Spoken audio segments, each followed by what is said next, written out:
Eu gostaria de começar assim, agradecendo imensamente o Vinícius, que falou diretamente comigo. Assim, eu aceitei assim, como uma responsabilidade enorme, tão enorme que eu demorei muito para definir o que eu teria para falar. Também assim, né? Porque primeiro a gente aceita falar no seminário, depois a gente dá a mesa em que foi colocado. E aí, quando eu reparei assim no cartaz, né, Indústria da Cultura e Razão Neoliberal, eu falei, pronto, o que eu vou falar sobre isso? E até hoje, mais ou menos assim, às 2 horas da tarde, eu não sabia direito o que eu ia falar. Não vou gastar muito tempo, nem o meu, nem o de vocês, explicando assim por onde eu tinha pensado. Mas a partir desse tema, inicialmente eu pensei em tomar o ponto de vista assim, de um músico atualmente que não está no Facebook, mas logo estará. Explicar as minhas razões para até hoje não estar no Facebook e porque daqui a pouco eu vou cometer essa traição comigo mesmo e estarei. Mas achei que não seria o caso, até porque há coisas muito mais urgentes para serem debatidas, que é o que a Silvia falou de início, inclusive, né? Esse alarme de incêndio soando e a gente preocupado se vai entrar no Facebook ou não, fica um pouco pequeno burguês demais, né? Ou muito trabalhador flexível demais. Essa que é a verdade. Aí depois, imediatamente depois, eu pensei assim, tá bom, tem um alarme soando, como disse a Silvia, Indústria da Cultura, Razão Neoliberal. Aí eu me lembrei assim, é uma homenagem, viu, Silvia? Não tome por outro, não. Você sabe, eu já falei para você, quem teve aula comigo sabe assim, o quanto eu elogio o seu livro, daqueles trabalhos que fazem a gente desasnar, realmente, assim. E aí, já assim, lá no final do livro dela, tem uma parte que ela fala de música popular, aí me chamou a atenção, mais diretamente. E eu vou cometer assim, a falta de educação total de ler o que a Silvia escreveu ali na página 161. Nem sempre um jargão fabricado e produzido em massa adere à vivência, como bem o sabem aqueles que sonham a completa manipulação, os publicitários. Contudo, quando o sucesso é estrondoso, não pode ser desdenhado. Não por ser uma manipulação bem-sucedida, e sim porque, certamente, toca em algum aspecto nuclear do edifício simbólico. O jargão é uma tolice aparentemente inofensiva, através da qual ouvimos a voz de comando do outro. Aí vem a parte assim que eu dobrei a orelha, uma das tantas dobradas de orelha assim, que eu dei no livro. Por isso, não é à toa que a música que repetia de modo incansável as palavras "tô nem aí" tornou-se uma epidemia em 2003. Ela era indiferença ministrada a conta-gotas em doses cavalares. O jeito dela escrever. Aí ela fala 2007, do Pede para Sair, do Tropa de Elite e tal. Eu pensei justamente em explorar, então, na minha fala, esses sucessos, tomando como mostra isso que a Silvia falou, né, 2003, o Tô Nem Aí. Aí eu me lembrei, veja só, eu fui informado pela revista TPM, numa certa altura, que um outro sucesso, de que ano é isso, meu Deus? 2012. Sucesso em 2012, não sei se vocês ainda se lembram, era o Ai Se Eu Te Pego. E aí, olha, eu vou ler o que está na TPM, sem mudar uma palavra. Ai Se Eu Te Pego nasceu como uma brincadeira das estudantes de 20 e poucos anos, Karine Vinagre, Aline da Fonseca e Amanda Grazelli da Cruz, em uma viagem à Disney. Vou sublinhar, em uma viagem à Disney. Chegou aos ouvidos de Sharon Ascioli, que é a compositora desse mega sucesso. Uma daquelas, chegou aos ouvidos de Sharon na Axé, deve ser Axé Moá, uma daquelas barracas parques de Porto Seguro onde trabalhava. Aí vem as aspas. Era uma espécie de grito de guerra que elas cantavam para os dançarinos. Vi que dava samba. Aí continua a revista, ou forró, etc, etc. E daqui então eu pensei que é algo que eu guardo desde que eu li isso. Eu pensei, olha só que coisa incrível, né? Um sucesso planetário, porque aí, Se Eu Te Pego se tornou um sucesso planetário, não só brasileiro, tem na sua base uma vivência, que é a vivência de 3 garotas com 20 e poucos anos, em uma viagem à Disney, e depois elaborando, talvez, acho que eu estou carregando um pouco o vocabulário, né? Elaborando um pouco essa vivência em uma barraca de porto seguro para os dançarinos. É de se pensar que planeta é esse que elege como sucesso Bom, mas desistir disso tudo. Nesse sentido, eu já tomei bastante o tempo de vocês e o meu também, porque aí, lá para as 2 horas da tarde, eu desisti disso. Falei, não, acho que não vai valer a pena. Vou tomar outro caminho. Eu resolvi tomar outro caminho com o risco, assim, de talvez falsear um pouco as coisas. Porque eu acho que talvez fosse muito mais verdadeiro a gente debater Tô Nem Aí, Mas Se Eu Te Pego, esse tipo de canção, de mega sucesso. Mas, correndo o risco de falsear um pouco as coisas, eu acabei enveredando por um outro caminho.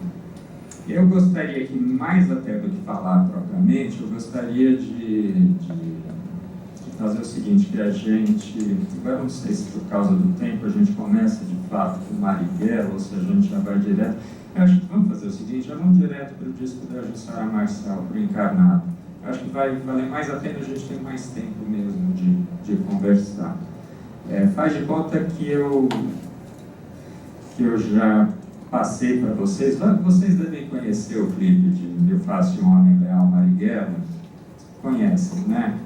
Então vamos fazer assim, melhor assim. Faz de conta que eu passei de novo, que todos nós relembramos, e eu só gostaria assim, de encaminhar 3 questões a respeito do Marighella, para que depois efetivamente a gente escutasse canções do disco da Jussara Marçal e eu encaminhasse mais questões. Bom, a primeira questão do Marighella é a seguinte, eu vou retomar uma intuição do Tiaraju, da Andréia, Tiaraju Pablo da Andréia. Ele escreveu um artigo muito interessante, fim de semana no Parque 20 anos, saiu no Le Monde Diplomatique Brasil. E ao final, ele fala do fim de semana no Parque, mas ao final ele tem uma intuição boa assim, a respeito do Marighella, do Mil Faces de um Homem Leal. Ele diz o seguinte, de certo modo, os Racionais deram vazão aos incômodos que permeavam uma geração que percebia que muito havia sido feito, mas que faltava bastante a avançar. A homenagem a Marighella foi, em 2012, a antecipação simbólica das jornadas de junho de 2013. A boa arte sempre antecipa processos históricos. Eu vou tomar essa intuição aqui como ponto de partida. A boa arte sempre antecipa processos históricos. Em assim sendo, tomando essa intuição como ponto de partida, então, assim, primeiro aspecto, né, desdobrando, a gente deve entender, então, que levando a sério aquele clipe, que o clipe e o rap dos Racionais se engajam naquela batalha sobre a memória, como diz o pessoal da historiografia, na memória das lutas contra o Estado autoritário e das lutas que se davam na perspectiva de superação do capitalismo. Ambas as coisas, não só contra a ditadura, mas de superação do capitalismo. Primeira questão. Assim. Segunda questão é que, dando continuidade ao trabalho do Racionais, Mil Faces de um Homem Leal se engajam também na batalha contra a herança escravista de segregação racial e de superexploração do trabalho dos negros e das negras no Brasil.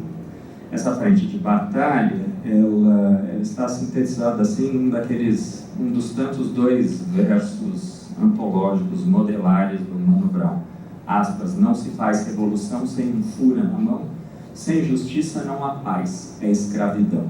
E fura é uma gíria que a sonoplastia aí do rap, do clipe, deixa bem evidente. É uma arma de fogo, não é fura de arma branca, não, é arma de fogo mesmo. Não se faz revolução sem um fura na mão, sem justiça não há paz, é escravidão.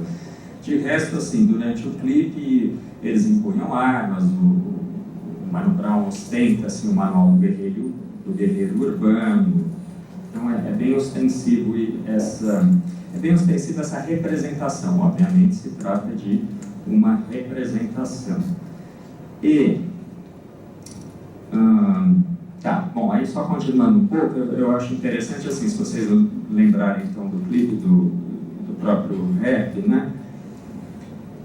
O Carlos Marighella, ele é chamado de protetor das multidões, mártir ou mito, maldito sonhador, super-herói mulato, defensor dos fracos, homem complexo, e alguém que vai morrer essa noite. Ele termina o rap falando isso: essa noite São Paulo, um anjo vai morrer por mim, por você, por ter coragem em dizer. Só que o Marighella ali, ele é apresentado desde o começo como o cavalo de uma série de entidades. Cavalo mesmo, cavalo no sentido que a Umbanda dá. Após para o seu general, me faz de homem leal, protetor das multidões, encarnações de célebres malandros, de cérebros brilhantes, reuniram-se no céu. O destino de um fiel, se é o céu que Deus quer, consumado é o que é, assim foi escrito e aí segue.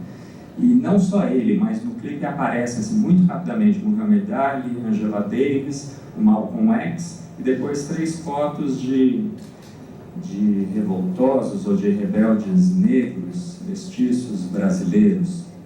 Assim, na sequência aparece a revolta da Chibata, o almirante negro ali cercado de outros oficiais da Marinha Brasileira, depois revoltosos do Contestado, e por fim o Marighella, a foto do The Ops, em 1939.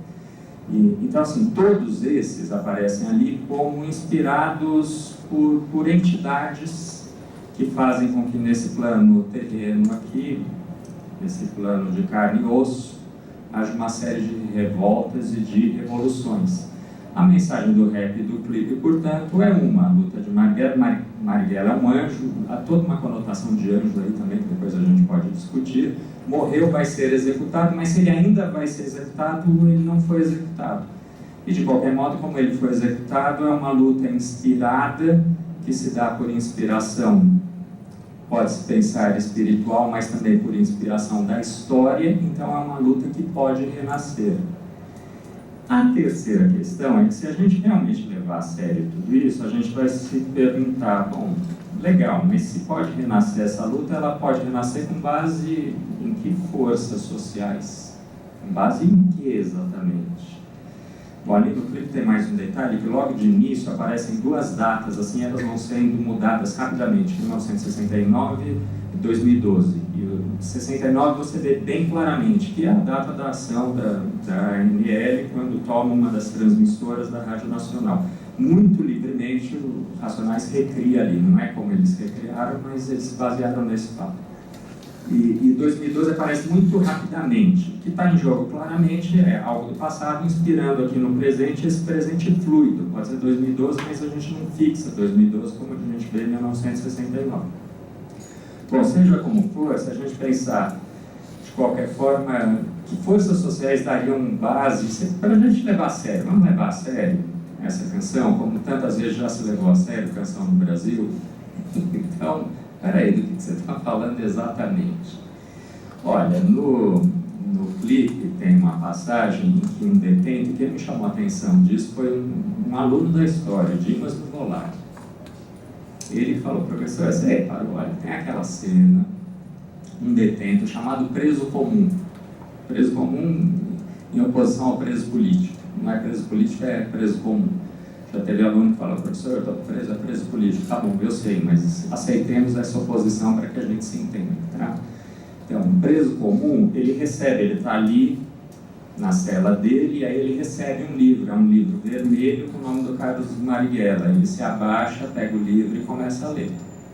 Então você tem essa cena aí no clipe apontando para algo que na letra aparece da seguinte forma, bem ali quando ele fala, né? Um pouco antes dele falar: não se faz revolução sem um fura na mão, sem justiça não há paz, a escravidão, há 2 outros versos que são: quem samba fica, quem não samba, camba. Chegou o salve geral da mansão dos Bamba. E aí quando ele fala salve geral, inclusive ele aponta para cima, né, o Mano Brown. Um salve geral apontando para cima. Bom, ele começou falando que Marighella é cavalo de entidades, de célebres malandros, de cérebros brilhantes, então tudo bem, inspiração da história, ou inspiração espiritual, pode ser, mas ele usa salve geral. Todos sabemos o que é salve geral? Primeira vez que eu discuti o Marighella lá no seminário das quartas, eu não sabia, ninguém sabia também. O Guilherme Botelho, que eu convidei, também não quis dizer para ninguém, mas depois que eu falei que Guilherme, botei, Guilherme, vem cá. Aí ele já estava fazendo aula de posse comigo. Aí eu falei, então, salvo geral é o código de conduta do PCC. Aí o Guilherme só fez assim. Sentiu com a cabeça, né? Então é isso. Dá para levar a sério, não dá para levar a sério? Lógico que eu não vou responder isso, eu não tenho a mínima ideia, gente. Não tenho a mínima ideia. Mas eu acho que essa questão encaminha para a gente, para um pouco, nos encaminha, né? Encaminha a gente para um ponto bem interessante, que é, de um lado, pensar, vamos começar com aquele lado mais ameno, talvez, é a gente pensar que o rap e o videoclipe, eles podem ser tão sérios quanto a transformação do Marighella numa espécie de mercadoria da rebeldia. Para a gente deixar bem claro, assim, na linha do Che Guevara com orelhas do Mickey Mouse. O dia que eu falei isso lá no MST, o clima pesou, assim, eu não estou ofendendo ninguém, vocês sabem que isso é utilizado. Tem camiseta. Depois tem aquele personagem do Chaves também, que é o Seu Madruga, né, que tem uma camiseta também, ele fazendo menção, Che Guevara, com a boi, né? Então tem tudo isso, né, em relação ao Che Guevara. Hollywood já fez, enfim, né? Batalha pela memória do Che Guevara como alguém ameno. Pode-se correr esse risco. E de fato, se a gente lembrar assim, quando a gente assiste o clipe, mesmo no YouTube, tudo que você tem ali na telinha é MTV, é o símbolo da MTV. E de fato, assim, esse clipe ganhou no prêmio da MTV, o MVB da antiga MTV, em 2012, o prêmio de videoclipe do ano nesse festival. E na discussão que a gente teve, essa primeira discussão lá no seminário de quarta-feira, eu lembro que teve, assim, na hora alguém falou assim, mas na entrega do prêmio, o que causou alguma estranheza foi o Emicida quando entrou com a bandeira do MST, mas a apresentação do Racionais ali não causou estranhamento nenhum. Eu lembro que aquilo morreu, ninguém comentou.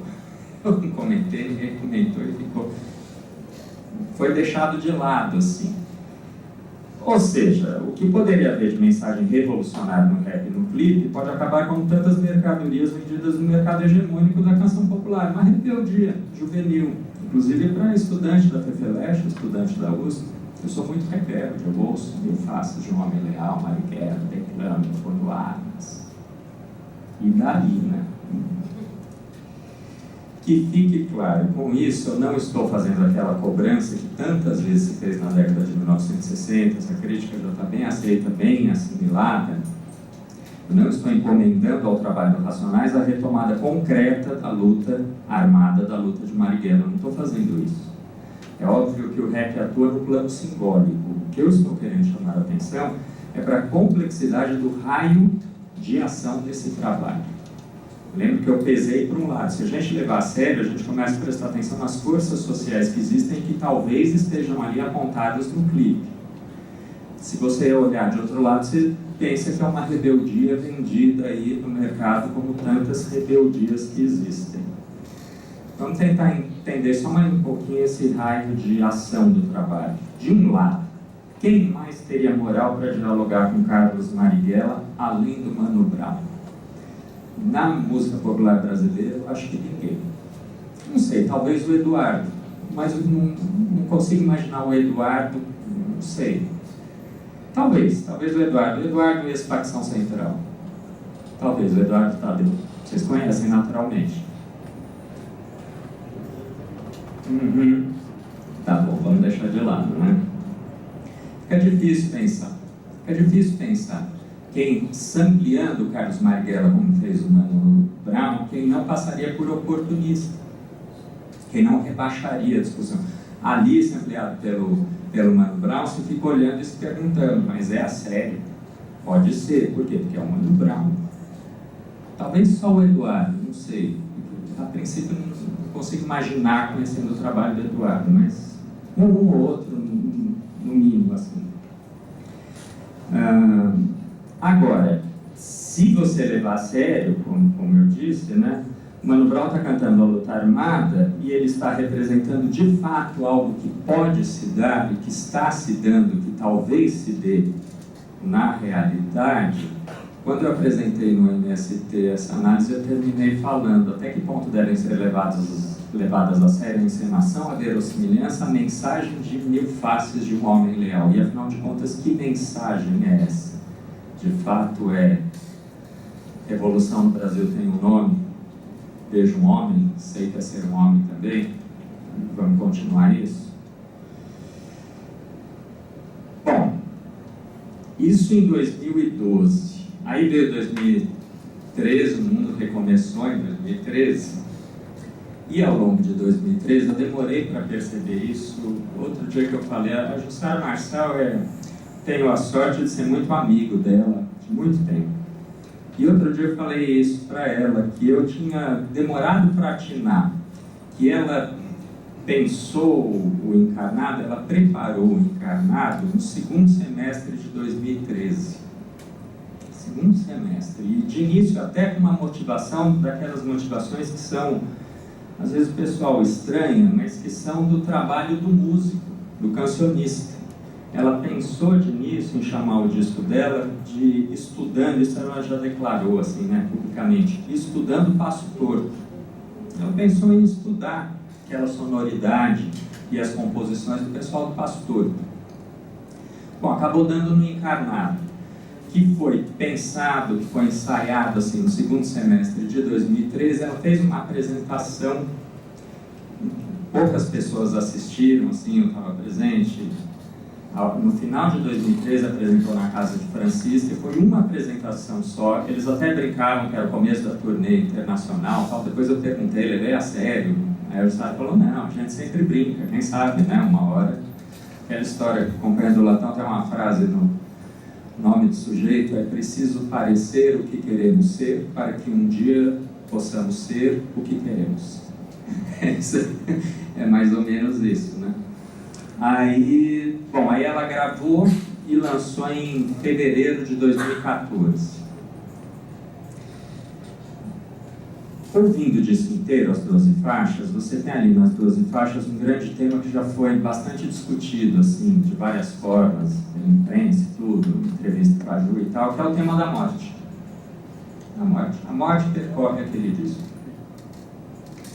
E a morte junto com violência, são várias formas de violência que estão ali.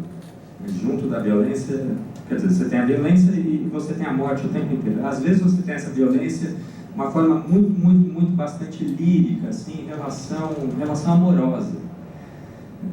Perda, sabe aquela coisa, separação, e aí tem um dilaceramento ali que o sujeito nem chega a existir.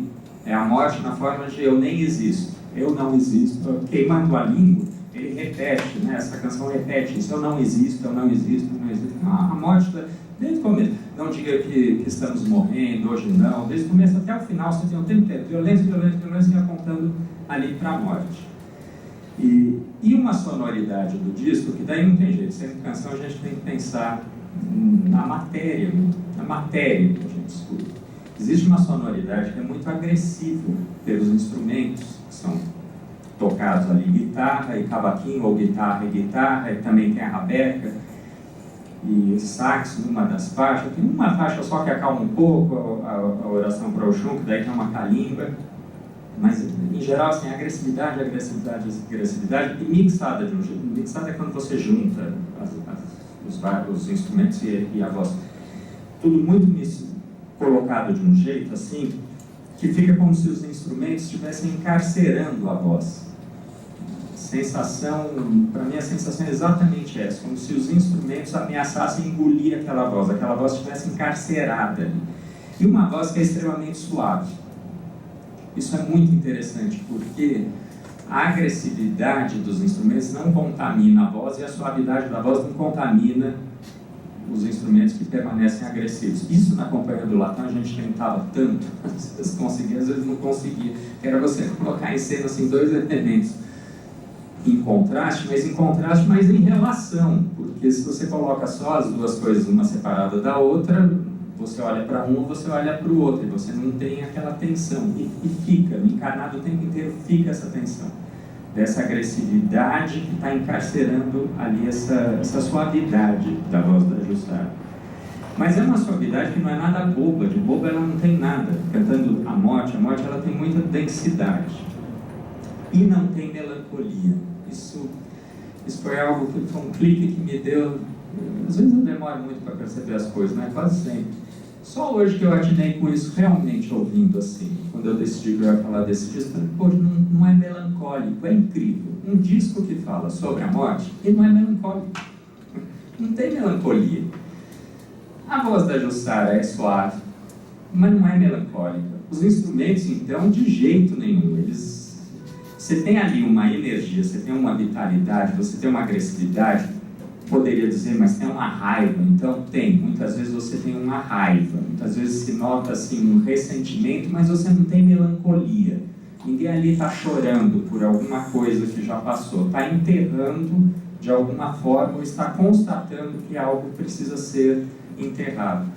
E ao mesmo tempo tem uma característica que eu estou cercando, talvez uma hora eu consiga definir melhor. Uma das vezes que eu conversei com a Jussara sobre essa sensação do que tinha ali nesse disco junto com a morte, eu falei assim, olha, o que eu noto no seu disco, vê o que você acha com essa mesmo. O que eu noto no seu disco, Jussara, uma vez, eu acho que essa fala de morte,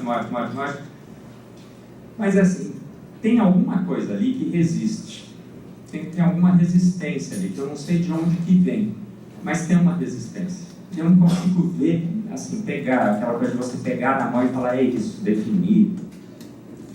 Eu não tenho esse poder, assim, também né, quando a Silvia define tão precisamente as coisas, eu morro de inveja, assim, então, inveja no bom sentido, entenda, né, porque vai lá no termo, aquela precisão, assim, não tem jeito, assim, eu não sou músico, não sou sociólogo, então é difícil até eu achar o termo mesmo que defina, não sou sabido assim, que defina de fato essa resistência, mas eu noto que tem uma resistência. A Jussara ouviu, concordou, também não soube me explicar o que era, e como boa contadora de história, ela contou uma história. Eu já contei também uma vez lá no seminário, quando eu falei sobre o Encarnado, no final do ano passado. Ela contou a seguinte história, que ela gosta muito de uma imagem que o Douglas Germano tem, assim, ele contou para ela, uma imagem do fim do mundo, de como ele imagina o fim do mundo.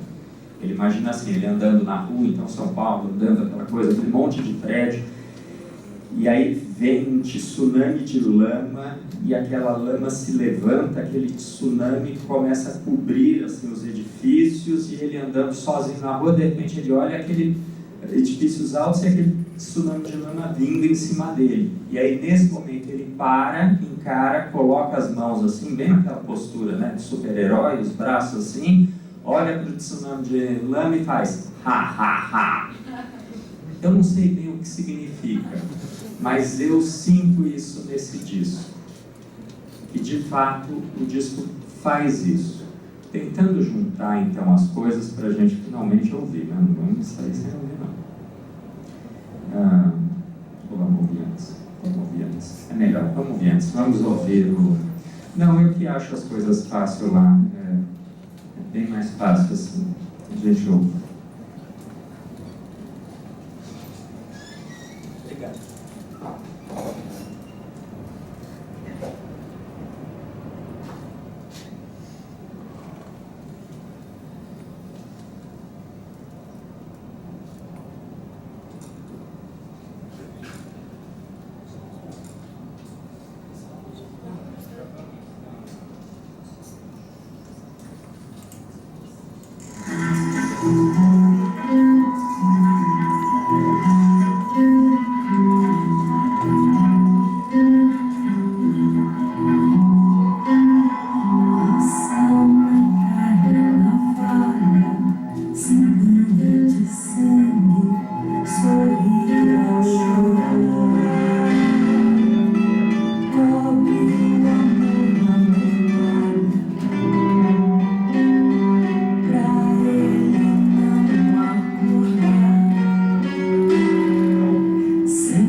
gostaria de colocar agora a velha da capa preta, mas um pouco lá da direto para o João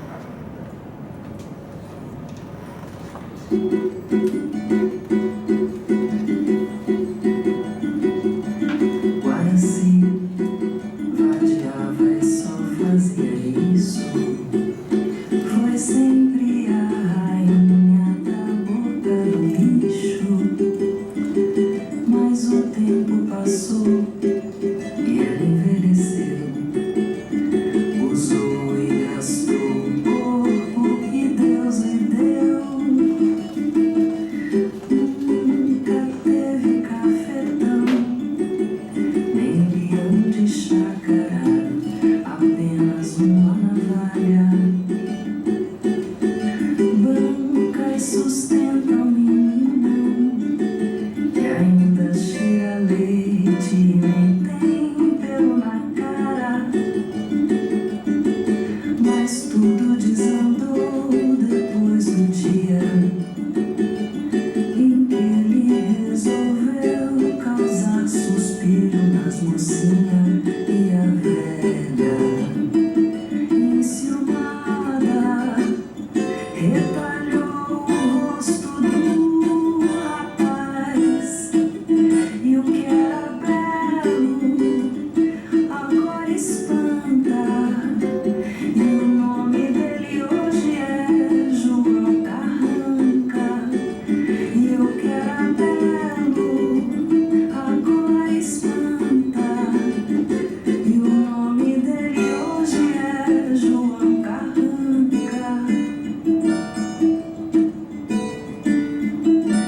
Guaraci vadiava e só fazia isso. Assim fazendo, fica muito...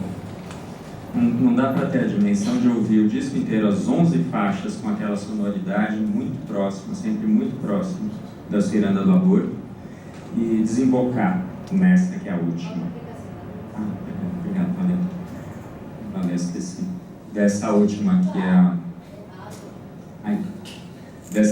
é a última faixa do disco, e do João Carranca. Mas seja como for, depois, assim, se vocês tiverem a oportunidade de ouvir o disco inteiro, vejam se eu estou equivocado ao pensar o seguinte, que você tem aquela sonoridade toda que quando desemboca finalmente num sambinha reconhecível como sambinha, em vários momentos você tem uma série de gêneros que remetem. O Anderson fez uma observação tão legal lá no seminário de quarto que você falou para mim assim, tem horas que a gente acha que vai entrar um violão do Baden-Powell e não entra e tal. O tempo inteiro você tem assim aquela base do que se chamou MPB, que parece que está ali, mas ela já não está mais. Parece que está, mas não está. De fato, você coloca a primeira canção, não sei se por 8, um ritmo que a gente ouve muito com os mineiros. A segunda é um samba, o Damião é um samba. Mas você vai ouvir e fala, isso foi esquisito, isso é um samba, é um samba.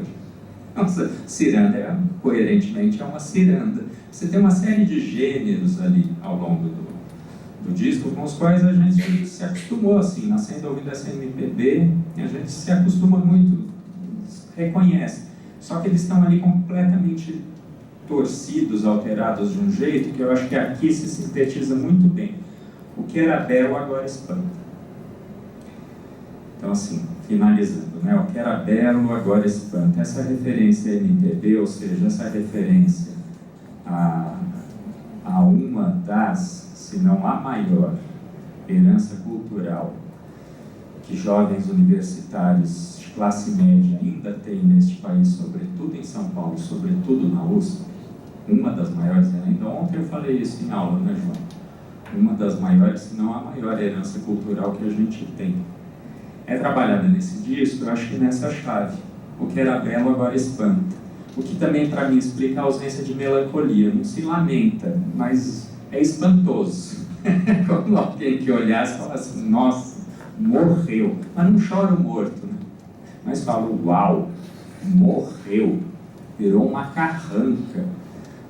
Todo aquele Brasil de conciliação social, de aproximação da classe média intelectualizada com aquilo que se chama povo, com aquilo que são as periferias, morreu, virou uma carranca. Esse projeto nacional desenvolvimentista, nacional popular, esses projetos viraram carranca. E agora? Então, agora eu não sei, mas de um modo muito interessante, esse disco tenha algo de resistência e não lamenta. Registra, não lamenta e resiste. Não sei bem por que, como, no que vai dar. Tomara que não seja só algo que esteja no disco da Jussara Marçal. Era isso que eu gostaria de apresentar para vocês.